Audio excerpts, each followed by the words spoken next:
গরমে আরামদায়ক ওয়াটারপ্রুফ চাদর, গরমে আরামদায়ক ওয়াটারপ্রুফ চাদর।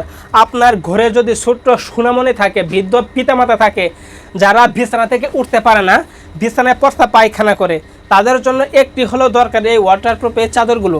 এই ওয়াটারপ্রুফ চাদরগুলা আপনারা কেন ব্যবহার করবেন? এইগুলা হলো প্রিমিয়াম কোয়ালিটির ওয়াটারপ্রুফ চাদর, যেটা ব্যবহার করলে কিনা ফাটবে না, কোনো রং কষ দাগ কিচ্ছু উঠবে না। তো আপনারা যদি পানি নিয়ে ঘষাঘষি করেন তারপরেও কিন্তু রং কষ উঠবে না। এইগুলা খুবই সফট এবং কি প্রিমিয়াম কোয়ালিটি। এইগুলা ওয়াটারপ্রুফ চাদর অর্ডার করতে কিন্তু প্রথমে 1 টাকাও দিতে হয় না, কোনো টাকা পয়সা ছাড়া পার্সেলটা চলে যাবে আপনার বাসায়। যে চাদরটা দেখতে পারতেছেন এটা হলো প্রিমিয়াম কোয়ালিটির ওয়াটারপ্রুফ চাদর। কাপড়টা কিন্তু খুবই সফট হবে। এগুলা যে ছাতার কাপড় বা প্লাস্টিকের কাপড় তা কিন্তু না, এগুলা হলো প্রিমিয়াম কোয়ালিটির ওয়াটারপ্রুফ চাদর, যেটা ব্যবহার করলে কিনা আপনার ছেলে মেয়ে খুবই কিন্তু সফট ফিল করবে। এইগুলা যে প্লাস্টিকের কাপড় যে ফেটে যাওয়ার সম্ভাবনা থাকে, তো আপনার বাবু বিছানায় শুয়ে থাকলে পিঠ ঘামবে, এগুলা কিন্তু ঘামবে না, কোনো রং কষ দাগ কিছু উঠবে না।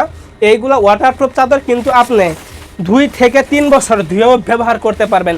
আপনি একটা সাধারণ চাদর যেইভাবে ব্যবহার করেন সেইভাবে ধুয়েও ব্যবহার করতে পারবেন, কোনো সমস্যা হবে না ইনশাল্লাহ। ভ্যাকসিন থাকা সত্ত্বেও এইগুলা কেন ব্যবহার করবেন? ভ্যাকসিন হলো প্লাস্টিকের তৈরি, যেটা ব্যবহার করলে কিনা বাচ্চাদের পিঠ ঘেমে যায় বা ফেটে যাওয়ার সম্ভাবনা থাকে। এইগুলো ফাটবে না, রং খসড়া কিছু উঠবে না। দেখতে থাকুন এই কালারগুলো, কালার যেমন তেমন কোয়ালিটি দিক দিয়ে কিন্তু 100% ভালো হবে। আমি যেইগুলা কালার দেখাইতেছি প্রত্যেকটা কালারের সাথে ম্যাচিং করে বালিশের কভার, কুল বালিশের কভার সবই দিয়ে থাকি, অগ্রিম 1 টাকাও দিতে হবে না। আজকে এখানে শেষ করছি। আসসালামু আলাইকুম।